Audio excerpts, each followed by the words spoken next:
Guys, good morning. Welcome back sa aking YouTube channel. For today's video, check natin ang 2024 Honda CR-V 2.0 RS EHEV ECVT Canyon River Blue Metallic. Guys, ito yung top of the line variant ng ating Honda CR-V. Kanyang price is 2,590,000 pesos. So tour ko na kayo ngayon sa ating featured unit for today. So guys, itong unit na to for release na. So hindi na ako umakyat ng 5th floor. So at buti may naabutan ako dito. So dito ko na siya i-video. So tour ko na kayo sa front portion guys. So ito yung ating front portion. So nakaano na tayo guys ha. LED headlights with daytime running lights. Then sequential na ang parking lights natin guys ha. Sequential na. LED fog lamps. Glossy black RS front grille. Then the good thing about dito sa ating emblem, meron siyang blue outer lining. Tapos ano siya, naka cover. Then nakaano tayo guys sa diamond shape na lower front bumper. So pakita ko lang ulit guys yung ating front portion. So ito yung 6th generation ng Honda CR-V. Then the same time hybrid na rin siya guys ha. So it means dalawa ang makina natin dito. So angat ko lang para at least may idea lang kayo. So hydraulic na ang ating hood. So combination siya guys ng ng electric and motor engine. So ang kanyang horsepower is 207, then ang kanyang torque is 335. Front wheel drive guys. So normally pag hybrid, ang nagfa-function muna guys is electric. So if ever masense na ng ating sasakyan or ng CR-V na kailangan niya ng additional power or nalolobat na ang electric engine, tsaka papasok si motor engine guys. So CVT siya, so 7-speed automatic din. So hydraulic na ang ating hood. So isa ko na lang uli guys. So first time kong pinakita ang hybrid engine bay. So ang Canyon River Blue Metallic pala guys, exclusive lang siya for Honda CR-V. So si CR-V lang ang may ganyang color. So kung makikita nyo yung engine bay, the same time yung itsura ng front portion ibang iba na kasi nga all new na siya compared doon sa previous model. And yung RS design or RS emblem is iba na rin ang shape compared doon sa previous RS emblem natin. So dito naman tayo guys sa passenger side. So isa sa mga na-notice ko sa ating Honda CR-V na hybrid, ang mga fenders niya tsaka yung mga lower front and lower rear bumpers natin is body color na. Ito yung mga fender natin. So mas siya, mas maganda tingnan sa mata, lalo na pag nakita nyo siya ng personal. So may reflector tayo dito sa may fender guys. Then dito naka 18-inch glossy black alloy wheels tayo. Ventilated disc ang ating front brake. The same time, ang suspension naman natin sa front is MacPherson strut. Guys. Then ground clearance guys is 198mm. Then door integrated side mirrors. Then glossy black ang ating upper portion cover for the side mirrors. Then side turning lights, nasa side mirror na din. Then meron na siyang lane watch camera. So ang purpose nito is every time na mag-right turn ka, sa head unit ka na lang titingin. And meron na siyang 360 camera din. So body color ang ating door handles. Smart entry na siya guys ha, smart entry na. So sa likod naman guys, so naka-solid disc tayo sa rear brake, then multi-link ang ating suspension naman sa likod. So gaano ka gaano ka-smooth ang suspension niya. So, mas maganda ma-test drive natin siya. Pero iniintay pa namin ang aming test drive unit. So, i-update ko kayo dito sa aking YouTube channel pag meron na tayong demo unit ng Honda CR-V. So, dito naman tayo sa upper portion. So, ano tayo, glossy black na shark fin antenna. Then, meron tayong roof rail. Then, meron na rin siyang panoramic sunroof. So, ang panoramic sunroof natin guys is exclusive lang for Honda CR-V RS or hybrid. So, dito naman tayo guys sa back portion. So, regarding naman dimensions guys, compare sa mga other segment ng other brands like Toyota Fortuner and Mitsubishi Montero, actually doon siya kino-compare. Pero regarding dimensions, mas mas compact, the same time mas mababa compare sa Fortuner Montero. Pero interior wise, dimensions siya sinluwag lang. So yun yung advantage rin ng Honda CR-V. So ano ang advantage nun? Hindi siya kakain ng malaking parking space, pero maximize naman ang interior space mo.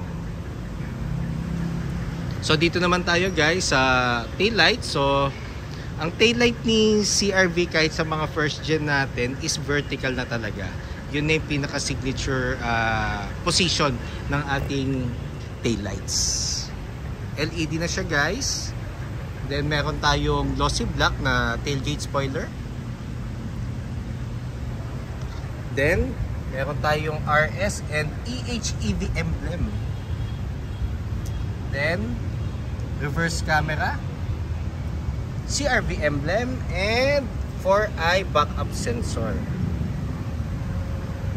Then, meron siyang tailpipe finish. So, ang tailpipe finish guys is available for VX. Yun yung all-wheel drive na turbo gasoline and yung RS.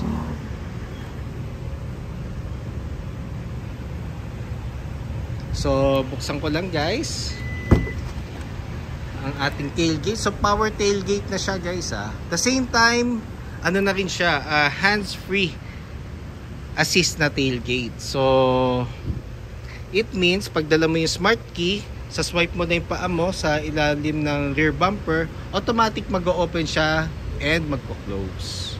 Pero may certain distance lang siya guys So, regarding naman sa interior guys, dito tayo muna sa compartment. So, 5-seater lang siya.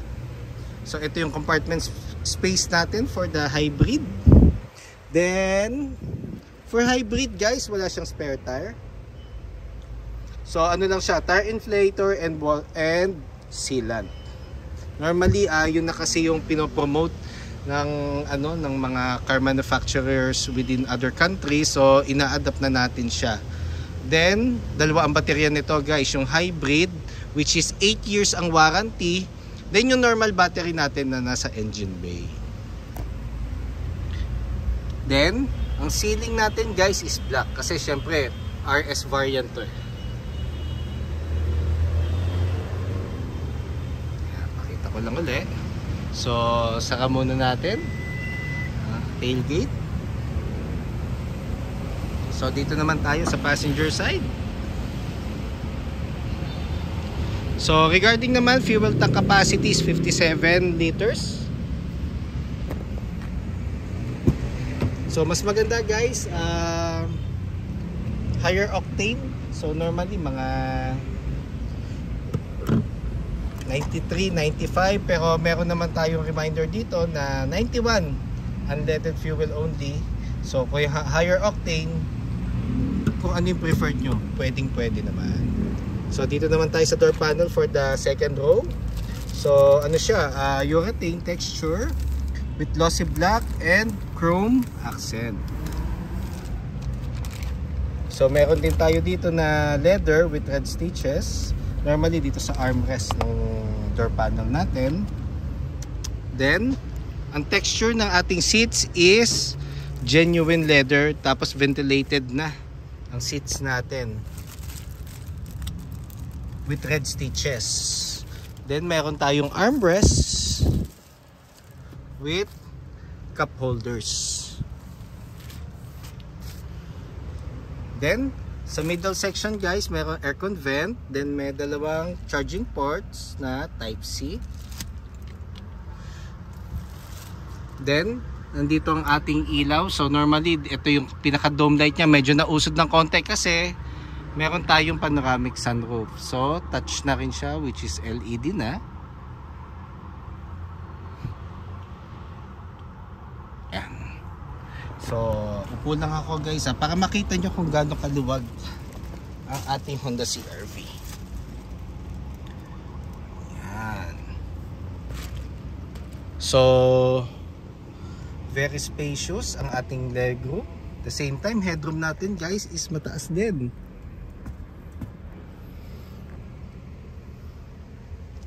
So kung nandito ka at maglo-long drive kayo, masasabi ko komportable and convenient kasi nga ang interior space natin is maximize. Maluluwag ang units natin guys, lalo na ang Honda. And then punta naman tayo sa driver side guys. So smart entry na nga rin pala siya guys. Then dito naman sa door panel natin, so power folding side mirrors, adjustment ng mirrors, ito yung knob, central door lock, window lock, and window switches. So regarding naman sa seats, so power seats na, both driver and passenger seats, pero sa driver seat guys may lumbar support siya. Then dito ang switch or lever nung ating hood. Then meron din tayong buttons dito sa left side ng steering wheel. So sa sensing, tailgate, and traction control or vehicle stability assist. So sakay muna tayo guys.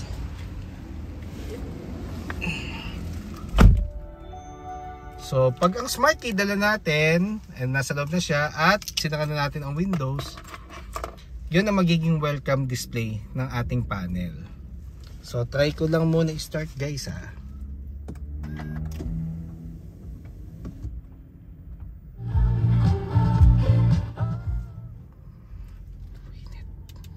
Init guys.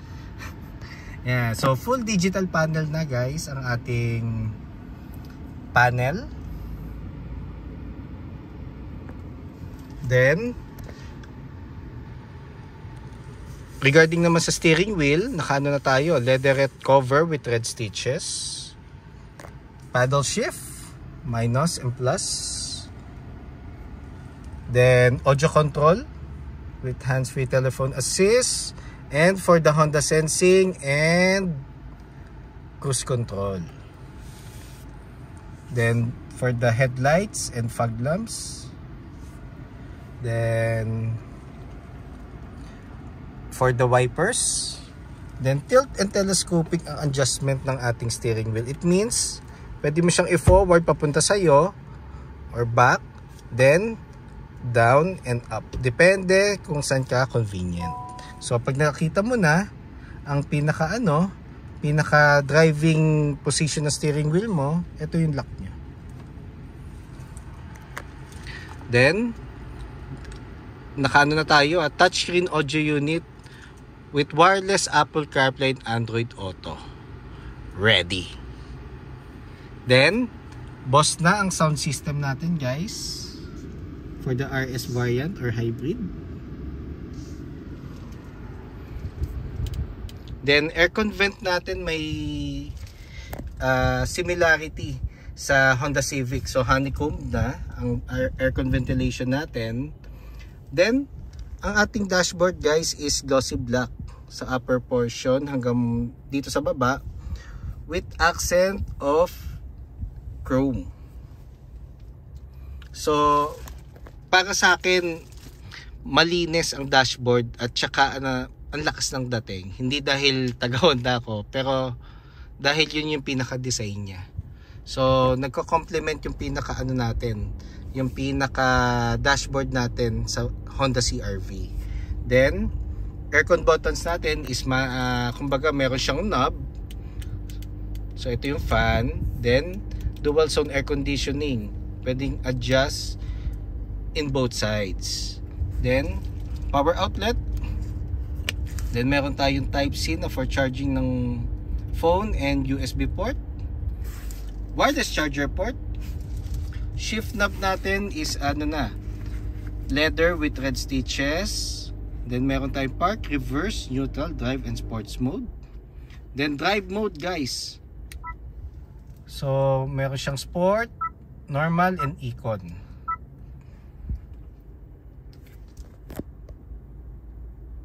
Hill descent control, guys. Pag masyadong matarik ang bababaan mo, i-on mo to.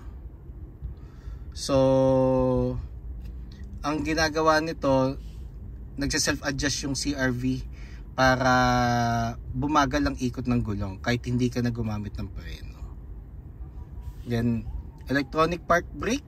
Gagamitin lang natin siya pag magpapark na matagal or off na natin yung engine. So, ang function niya is yung parang normal handbrake. Pag gusto mo siyang i-activate, pull up.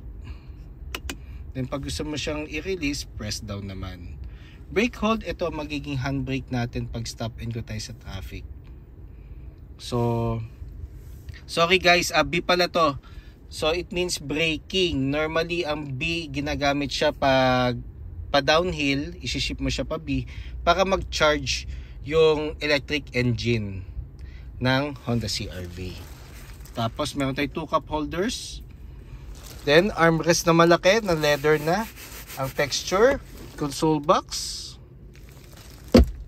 Then, passenger seat natin, guys. Then, glove box. So, sa glove box, guys, lagi kong riniremind sa mga video ko, pag unit owner kayo, doon nyo ilalagay ang warranty booklet, owner's manual, insurance policy kung meron kayong hard copy, and yung pinaka-importante is the ORCR na hindi expired. So, every brand new cars naman, guys, 3 years ang LTO registration. After 3 years, yearly na ang pag-renew natin ng rehistro ng sasakyan. So, ito yung sunroof natin. Di ko na siya i-move, guys, ha. So, kasi, ano to wala lang. Ayoko lang siyang galawin. Then, ito ang ating map light. So, LED na siya. Then, lagyan na ng shades. Then visors with mirror and light na rin. Same goes dito sa kabilang side. So guys, yun lang.